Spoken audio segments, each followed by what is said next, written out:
Salmo de número 97. Acompanhe a leitura das Escrituras, que nos diz assim: Reina o Senhor, regozije-se a terra, alegrem-se as muitas ilhas, nuvens e escuridão o rodeiam, justiça e juízo são a base do seu trono. Adiante dele vai um fogo que lhes consome os inimigos em redor. Os seus relâmpagos alumiam o mundo, a terra os vê e estremece. Derretem-se como cera os montes, na presença do Senhor de toda a terra. Os céus anunciam a sua justiça e todos os povos veem a sua glória. Sejam confundidos todos os que servem a imagens de escultura, os que se gloriam de ídolos. Prostrem-se diante dele todos os deuses. Sião ouve e se alegra, as filhas de Judá se regozijam por causa da tua justiça, ó Senhor. Pois tu, Senhor, és altíssimo sobre toda a terra, tu és sobremodo elevado acima de todos os deuses. Vós que amais o Senhor, detestai o mal. Ele guarda a alma dos seus santos, livra-os da mão dos ímpios. A luz difunde-se para o justo e a alegria para os retos de coração. Alegrai-vos no Senhor, ó justos, e dai louvores ao seu santo nome. Assim nos diz a palavra do Senhor. Amém. Algumas considerações, meus irmãos, que são importantes com respeito ao Salmo de número 97. Em primeiro lugar, lembramos que o Salmo 97 ele é um salmo de realeza, ou assim como os demais salmos que nós temos aqui, que iniciam o quarto livro, ou fazem parte desse chamado quarto livro dos Salmos. E fica perceptível esse conceito de que ele é um salmo de realeza, porque quando você vai para o verso de número 1, ele vai lá dizer, reina o Senhor. Ele explicitamente já está usando essa expressão, deixando claro que aqui é um salmo que se refere ao reinado do nosso Senhor Deus. Segundo lugar, segundo ponto que nos é importante, é que o Salmo 97 ele também faz parte da coletânea de hinos que o povo de Israel cantava, não apenas quando eles se preparavam para o que era chamado o Shabá, né? Mas aqui o Shabá, no caso, também chamado de o Dia do Senhor, e que no contexto da Antiga Aliança envolvia o sétimo dia, guardar o sétimo dia para única e simplesmente adoração ao Senhor, mas também este salmo, assim como o Salmo 95 e o Salmo 96, eles eram usados, e aqui o Salmo 97 também era usado para preparação também para a entrada da Arca da Aliança, quando eles estavam em procissão em direção a Jerusalém. O que talvez justifica percebermos que esse salmo, que é o salmo aqui, ele é enumerado de Salmo 97, ele está colocado exatamente na ordem, na sequência posterior ao Salmo 95 e também ao Salmo 96, essa ordem lógica e também aquela chamada de ordem temática aqui. Terceiro aspecto que a gente precisa considerar aqui no Salmo de número 97 é que ele tem como objetivo realçar a soberania, como também aqui o reinado universal de Deus sobre as nações no mundo. E ele faz isso, e aqui em particular no Salmo 97, até porque nos salmos anteriores que nós estudamos, ele também tem esse objetivo, mas aqui em particular, realçar o reinado universal de Deus em confronto com a idolatria que se encontra no mundo. Esse é o ponto que está em destaque no Salmo 97. Então, esse rei, ele está aqui se levantando, o salmista está narrando como que este rei, ele está se levantando contra um tipo de inimigo que ele não é, a priori, aqui político e nem militar, apesar da questão da idolatria, ou seja, o aspecto religioso, espiritual, ele está entrelaçado, ele está ligado à questão política militar. Principalmente quando a gente tem aqui o contexto da Antiga Aliança, no período do Antigo Testamento, em que, em geral, os povos, quando eles guerreavam, o estandarte deles não era em si o nome do rei apenas, a não ser que o rei fosse tratado como uma espécie de um deus, de uma divindade. Mas sempre aquilo estava ligado ao estandarte de representar o seu Deus. Vocês devem se lembrar, eu tinha mencionado como exemplo, e é um exemplo clássico que nós temos nas Escrituras, o confronto entre Golias e Davi, ou Davi e Golias. Ali naquele confronto nós temos como é que Golias desafia o povo de Israel. Ele não vai dizer, seu rei é fraco, seu rei é um covarde. Ele vai desafiar o Deus de Israel.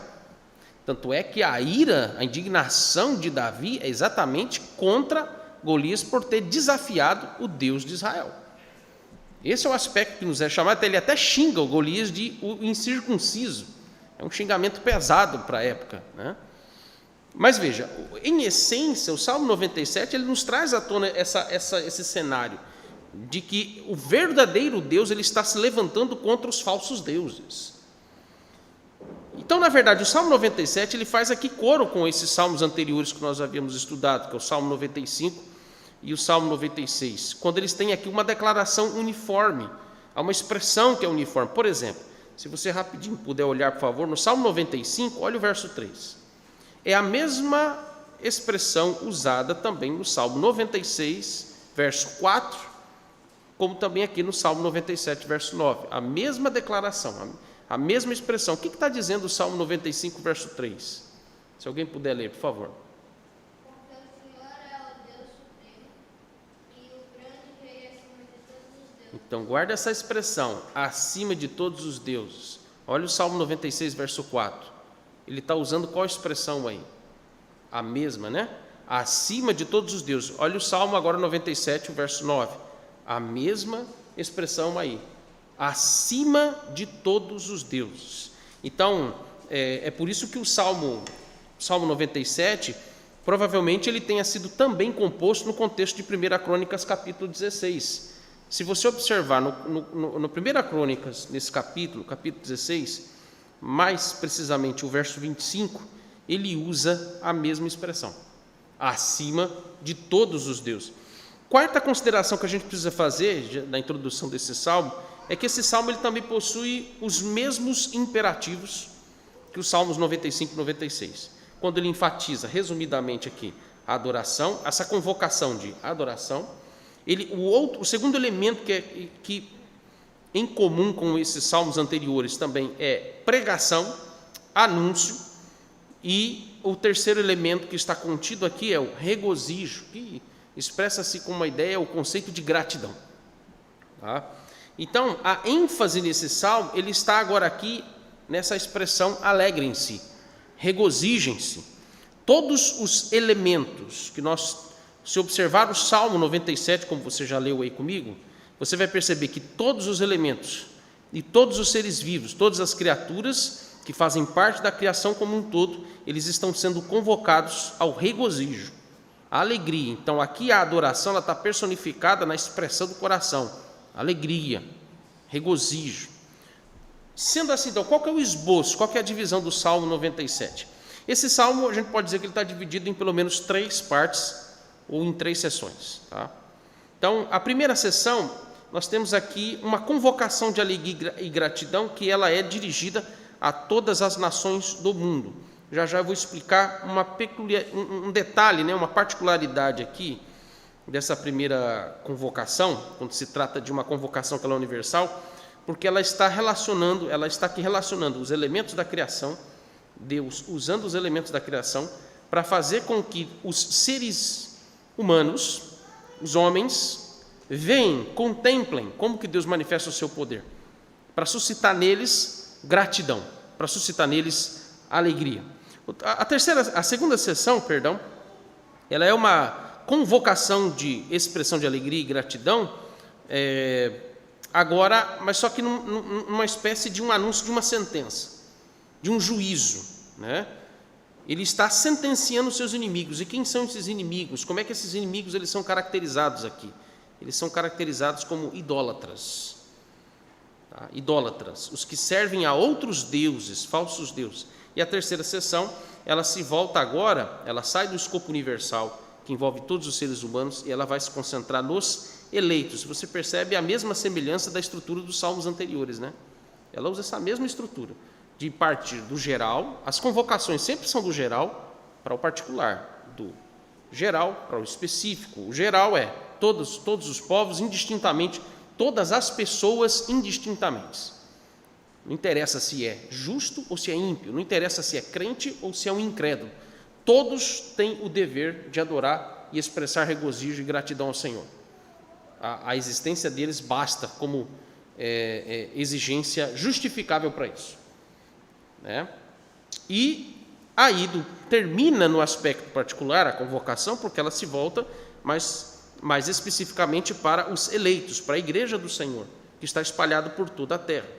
Então, a maneira como estas sessões elas estão dispostas nesse salmo parece dar aqui a descrição de um grande cortejo. Se você observar a primeira sessão, observe aí, você vai ver que nós temos a imagem aqui talvez seja de um grande cortejo, onde o rei ele passa com toda a sua corte, com toda a sua pompa, com toda a sua demonstração de poder, de força, como se os elementos da criação fossem uma espécie de exércitos, de força e poder sendo demonstrado por esses elementos da criação ou da própria natureza, que estão diante de todas as pessoas, tá? Estão diante de todos os seres humanos. Cada parte dessa, podemos assim dizer, procissão, ela está aqui revelando um ato da vinda do Senhor.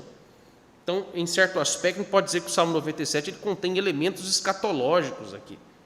Elementos que se referem ao futuro da vinda gloriosa a segunda vinda gloriosa do nosso Senhor Jesus Cristo. Então, nessa primeira sessão, Deus está aqui, como nesse reinado, demonstrando o seu poder sobre toda a terra. E aí, quando você vai para a segunda sessão, você tem o seu poder e a sua influência também se manifestando. E ele parece que uma câmera se foca agora num dos seus atos poderosos, que é trazer juízo sobre os seus inimigos, para mostrar que o reinado de Deus também se manifesta ou influencia poderosamente os seus inimigos. Ele não reina só sobre a sua igreja, mas o seu reinado também é sobre todos os lugares da sua criação. Podemos dizer, até abrindo um adendo aqui, como uma aplicação bem breve, Deus reina tanto no céu, na terra, como no inferno. A presença poderosa de Deus se manifesta no inferno. Um detalhe que é importante, a gente não pode esquecer disso. Porque às vezes passa pela cabeça que o inferno é um lugar onde Deus não coloca o pé, né? É o território de Satanás e Deus não se mete a besta de entrar lá. O inferno foi criado por Deus. O inferno é o lugar onde Deus também manifesta a sua presença poderosa, soberana. Lá ele também reina, quando ele usa o seu cetro de ferro para castigar e ajuizar aqueles que estão lançados naquele lugar de tormento, castigo.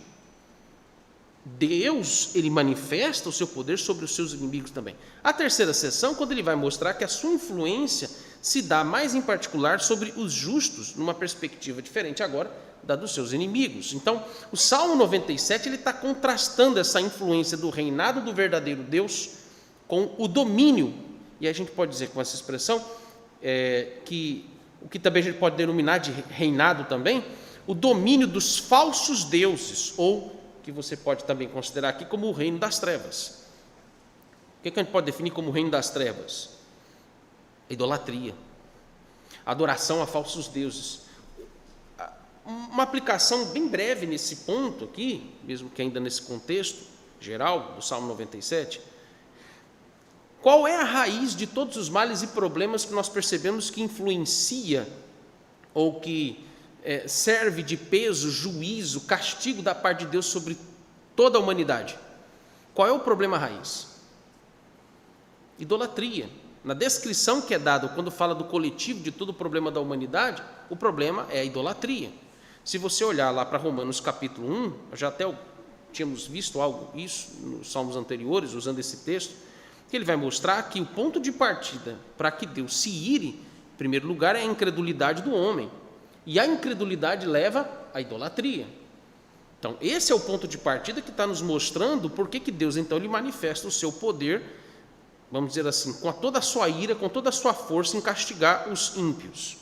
Porque nós temos aqui a demonstração de força contra Deus, achando que eles vão prevalecer contra Deus. Qual é a arma que eles usam? Quais os meios que eles usam para tentar se levantar contra Deus? Adorar falsos deuses. Então, pensando na primeira sessão, mais especificamente aqui, quando você vai, por exemplo, o verso 1, quando o salmista ele faz um anúncio, quando ele diz, o Senhor reina, nós já vimos que esta expressão aqui é o anúncio central do Evangelho. O anúncio central do Evangelho é exatamente focar, e aí a boa notícia, né? A mensagem de alegria aos povos não é apenas dizer que Jesus morreu na cruz para perdoar os nossos pecados. Esse é o meio. Qual é o meio que o Evangelho anuncia para que alguém realmente seja restaurado ao reino de Deus? Lembra o que era declarado por João Batista e posteriormente também o próprio Senhor Jesus? Como é que eles pregavam? Aliás, como que qual é a essência da mensagem dos profetas quando eles anunciavam as boas novas? Por quê? Quando os profetas falavam, arrependei-vos, tem uma segunda parte. O que eles diziam? Porque está próximo o reino de Deus, ou dos céus, dependendo. E aí, quando Jesus pregou a mesma mensagem, ele pregava a mesma coisa, a essência da pregação de Jesus é a mesma. O que ele dizia? Arrependei-vos. Só que ele não falava está próximo. O que ele falava? É chegado. É chegado. A essência, então, veja, a primeira sessão já está nos mostrando claramente esse mesmo preceito. Ele está nos apresentando um reino glorioso, que obviamente ele está apontando para o reino glorioso de Cristo, como esse rei absoluto sobre toda a terra, sobre toda a criação.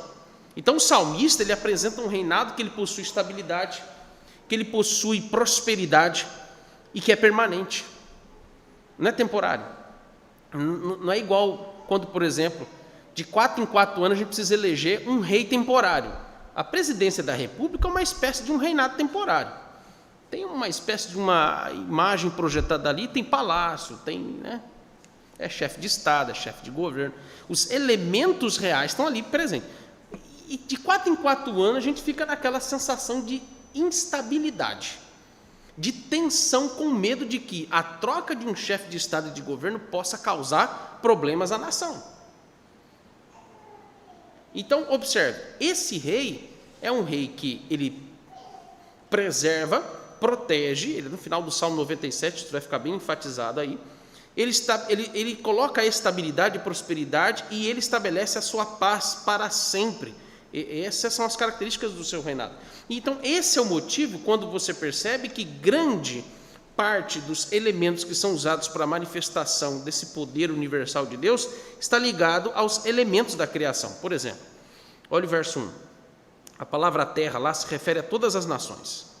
E quando você vai para a expressão muitas ilhas, a convocação que ele faz de regozijar e se alegrar, né? As muitas ilhas são todas as costas continentais, são todos os litorais de todas as fronteiras internacionais de todo o mundo criado por Deus. Toda essa primeira seção, os elementos da criação, eles estão ativos. Enquanto, aí você observa, por exemplo, no verso 6, qual é a postura, em que posição estão todos os seres humanos? Lá no verso 6, você vai perceber que as nações, eles estão em condição passiva. Por quê? Só veem. Eles não fazem nada. Eles só veem. Ali, ele está preparando no verso 6 para agora a segunda sessão. Olha a segunda sessão. Que ela então, no verso 7, a segunda sessão é apenas o verso 7, nos revela a força e a influência do reinado de Deus sobre todos os seus inimigos. Eles são inimigos porque eles estão sob o reinado de outros deuses. É uma posição contrária, ela é ativa. Os inimigos do Senhor, revoltosamente, eles estão agindo, eles estão se levantando contra o verdadeiro e único Deus. E aí observe, como que isso é descrito aqui nessa segunda sessão, aí no verso 7. Primeiro ele vai dizer que esses inimigos do Senhor, os ímpios, eles servem a imagem e esculturas, e talvez aqui isso é uma referência, ou certeza, podemos assim dizer, é uma referência aqui ao primeiro e ao segundo mandamento. Não apenas o segundo, mas também ao primeiro mandamento, aos 2 primeiros mandamentos do Decálogo.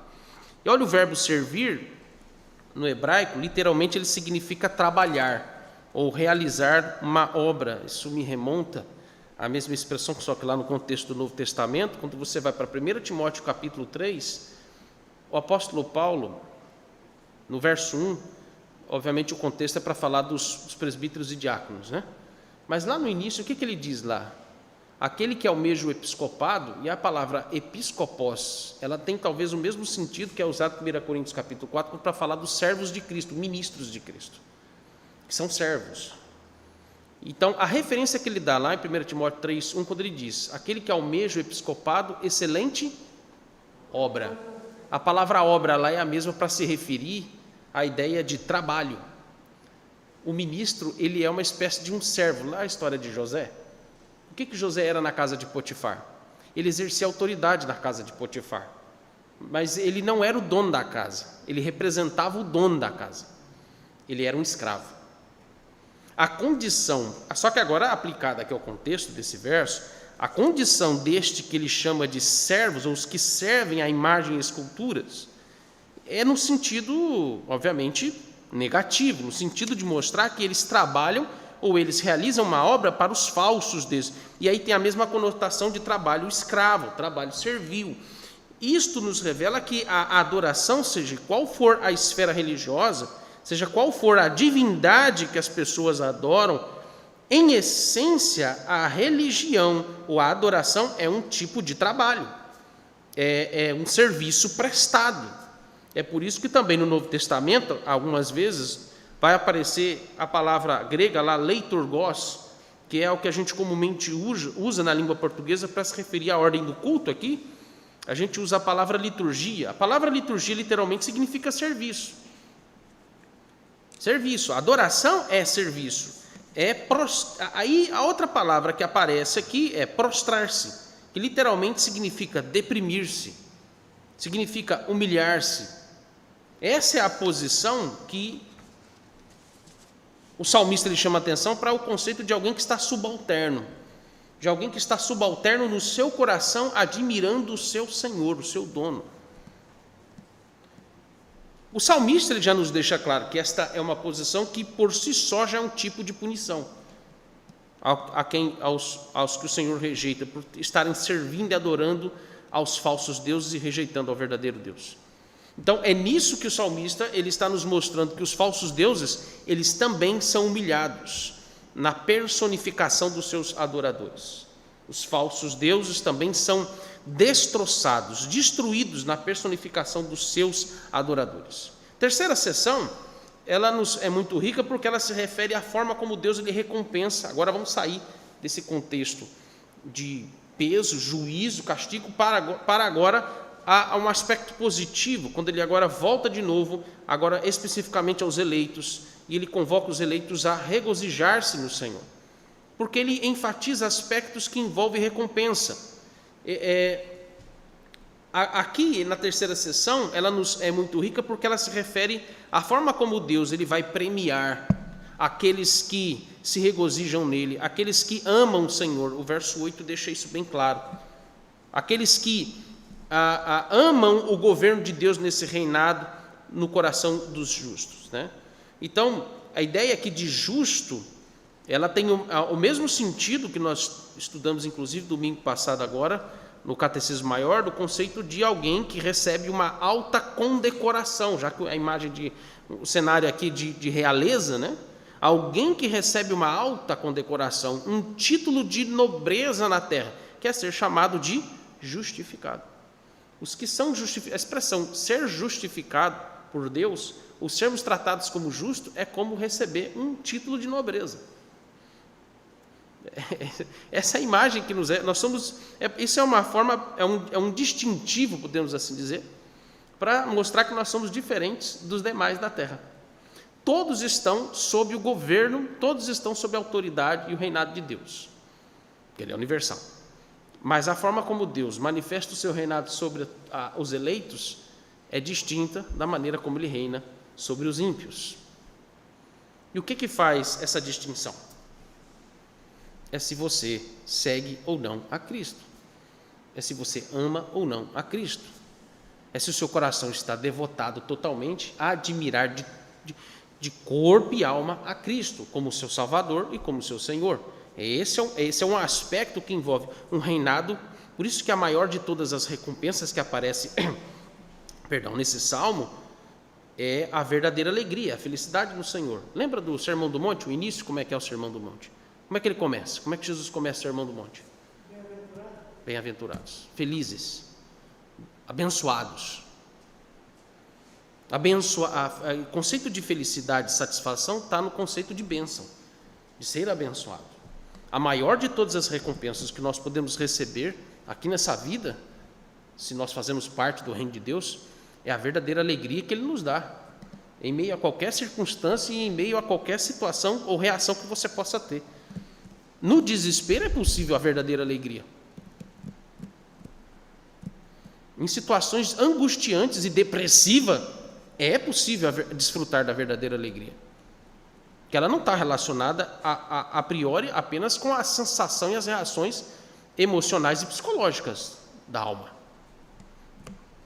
Se fosse assim, nós não poderíamos dizer que Jó desfrutou da verdadeira alegria quando ele passou por aquela situação terrível. E como que ele expressou a sua alegria e a satisfação no Senhor?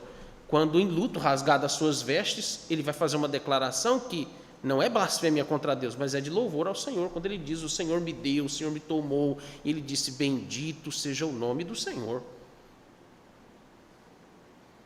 Então, a terceira sessão ela nos engloba nesse aspecto de que a maior de todas essas recompensas envolve a alegria, a verdadeira alegria e a felicidade com o Senhor. Quais as aplicações que a gente pode tirar desse texto? Primeiro, esse salmo aqui nos ensina que o reinado de Deus sobre o mundo é revelado através da manifestação da adoração, que ela é universal e ela é criacional. Tudo o que foi criado, como também todas as criaturas, foram criadas para convergirem as suas ações, para convergirem todas as suas atividades, todas as suas atribuições para a glória de Deus. Você vai perceber isso nos versos 1 a 6. Olhe, por exemplo, quando a gente lê o texto, volta os seus olhos para esses versos que eu mencionei. Olhe bem, como Deus está atuando em usar os elementos da criação. Quando ele diz, verso 2, nuvens e escuridão o rodeiam. Nuvem e escuridão o rodeiam. Justiça e juízo são a base do seu trono. Adiante dele vai um fogo que lhe consome os inimigos em redor. Elementos da criação que ele está usando aqui para descrever isto. Verso 4, os seus relâmpagos alumiam o mundo, a terra os vê e estremece. Derretem-se, olha isso aqui que interessante, derretem-se como cera os montes, na presença do Senhor de toda a terra. Os céus anunciam a sua justiça e todos os povos veem a sua glória. Então, ele está nos mostrando que os elementos da criação, eles estão ali agindo ativamente de conformidade com toda a vontade do Senhor. E, obviamente, esse aqui é um elemento metafórico que o salmista está usando para mostrar que tudo isso está convergindo para todos os propósitos na história da humanidade. Ou seja, ele está nos mostrando que Deus, ele não apenas usa, ou ele não apenas manifesta todos os seus desígnios envolvendo apenas os seres humanos e a sua criação está fora disso. Não, ele está nos mostrando que tudo na criação está ali agindo de conformidade, corroborando com todos os planos de Deus na história da humanidade. Outro aspecto importante é que ainda nessa primeira aplicação é que isso aqui está nos mostrando que tudo na criação, todos os elementos na criação, revela conhecimento não apenas da existência de Deus. Até lembra que eu expliquei sobre isso? Não se trata só de falar da existência de Deus. O correto não seríamos nem falar que Deus existe, né? O correto seria falar o quê? Como é que está lá em Êxodo capítulo 3? Como é que Deus se apresentou a Moisés? Eu sou. A existência a priori, referindo-se a nós, diz respeito a nossa existência diz respeito de onde nós viemos? A nossa origem, a origem da vida, provém de uma fonte, provém de alguém.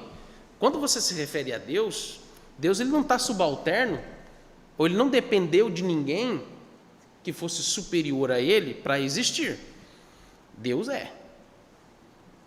Deus existe, ponto. O nome de Deus que aparece constantemente no Antigo Testamento, né, Yahvé, eu sou o que sou.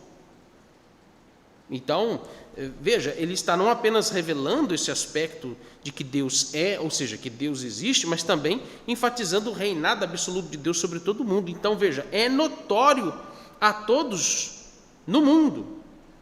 E ninguém pode ignorar, nenhum dos seres humanos podem ignorar que Deus, Ele é, que Deus, Ele se manifesta. Ninguém pode ignorar. Segunda aplicação é que esse salmo ele nos ensina que a adoração ao Senhor significa contemplação, significa observação seguida de exames minuciosos dos feitos do Senhor. E aí veja, como é que você pode fazer isso? Como é que se deve fazer isso? A adoração ao Senhor exige declarações de todo o nosso coração, de quem é Deus, o que Deus faz, a generosidade e a bondade de Deus manifesta na nossa vida, tanto nos aspectos gerais como nos aspectos particulares. Então perceba que os elementos da criação são os agentes ativos das ações poderosas de Deus sobre a terra, mas todos os seres humanos apenas, olha o final do verso 6, veem a glória de Deus.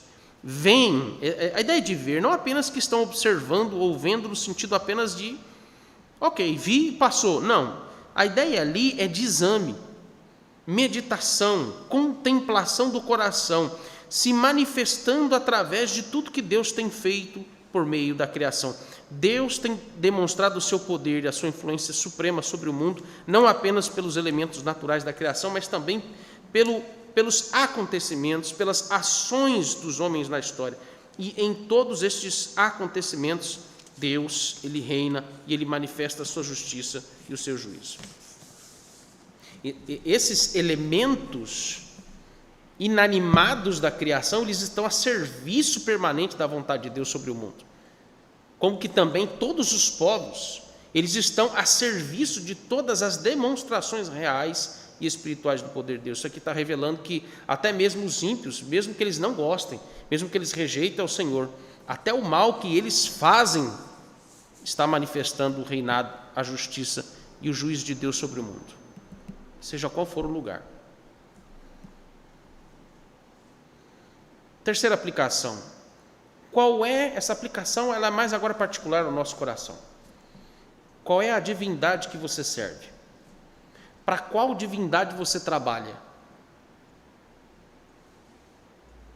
Eu estou colocando essa pergunta porque, observe, o Salmo 97, como eu falei na introdução desse salmo, ele nos revela que não existe neutralidade, posição.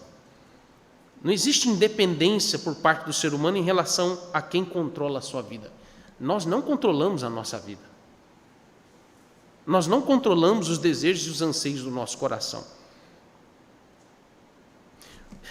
Antes de qualquer coisa, todo ser humano é, por natureza, um ser religioso.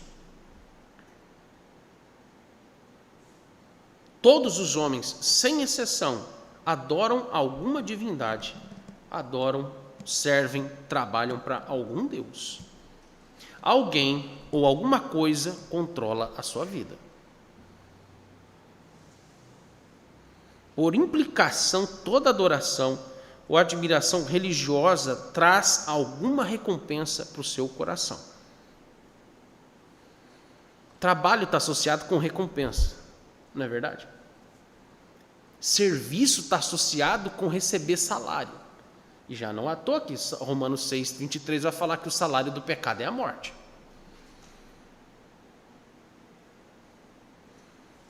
Quando você vai, inclusive, para os nossos catecismos, tanto o catecismo maior e o breve catecismo, ambos, né, na primeira pergunta, quando a pergunta número 1, ela vai dizer, né, qual é o fim principal do homem? O que diz a resposta? O fim principal do homem é glorificar a Deus e gozá-lo para sempre, ou se alegrar nele para sempre. Você está vendo a relação de adoração e satisfação? Eles estão interligados, eles estão conectados na essência da existência do ser humano. E aí eu volto a pergunta para você: que Deus te satisfaz? Que tipo de divindade traz alegria para o seu coração? O tipo de alegria que você tem buscado revela o tipo de Deus que você se submete e trabalha. A adoração é, em essência, trabalho. é, em essência, serviço. É um tipo de trabalho em que você oferece os seus anseios, você oferece sua vontade, você oferece todos os seus recursos, você oferece todo o seu vigor, oferece todos os seus talentos, habilidades, dons para enaltecer esse Deus para quem você trabalha no seu coração.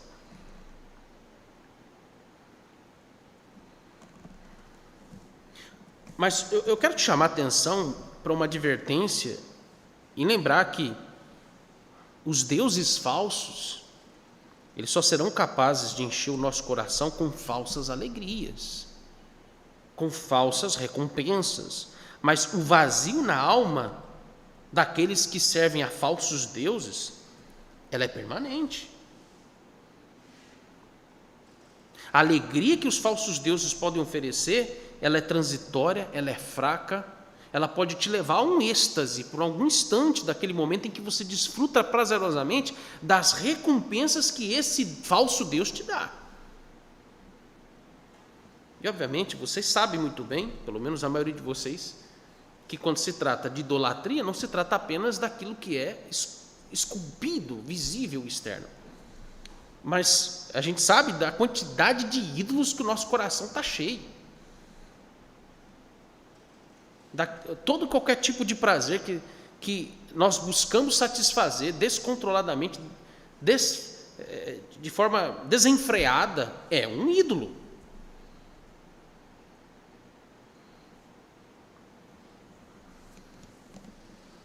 Só que o vazio no coração vai estar lá, é permanente.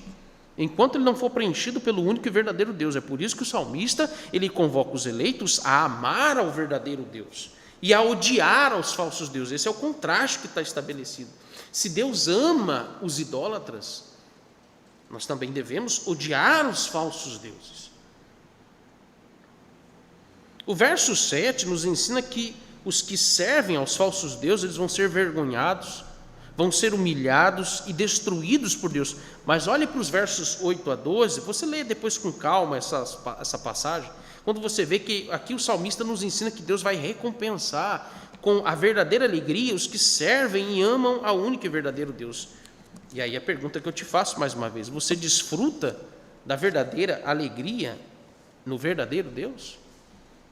Aquilo que procede do que é falso, a recompensa vai ser falsa, o resultado é falso. Causa, efeito. Em quarto lugar, a quarta aplicação, a última aplicação que eu gostaria de fazer, diz respeito a nós, crentes, nós que temos o privilégio de desfrutar da verdadeira alegria na adoração, mas infelizmente, muitas vezes nós negligenciamos esta alegria de tal modo que beiramos o vazio da alma. Isso talvez explica, meus irmãos, a razão do porquê que muitos crentes se veem escravos, acorrentados a tantas e profundas tristezas na sua alma. Porque eles não estão mais, como deveriam, usufruindo da verdadeira alegria no Senhor. E aí, observe que o próprio apóstolo Paulo vai nos dizer, quando você vai para Colossenses capítulo 3, versos 15 ao 17, quando ele vai nos dizer o seguinte: seja a paz de Cristo o árbitro em vosso coração. A palavra árbitro, ele indica governo.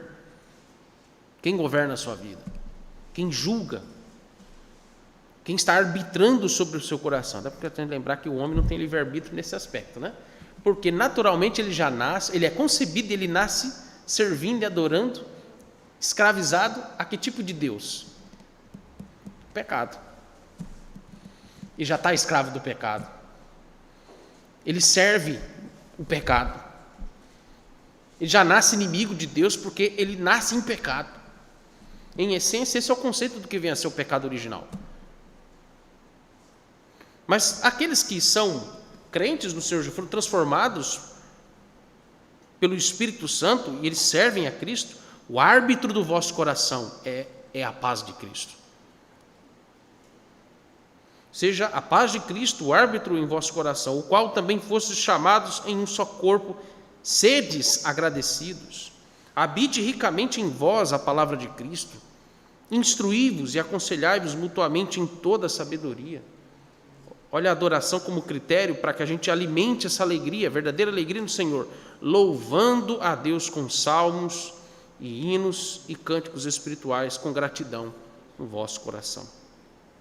E tudo que fizerdes, seja em palavra, seja em ação, fazei-o em nome do Senhor Jesus, dando por ele graças a Deus Pai.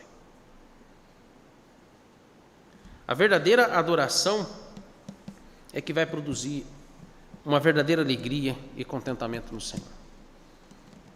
Eu quero terminar perguntando para você, que Deus você serve?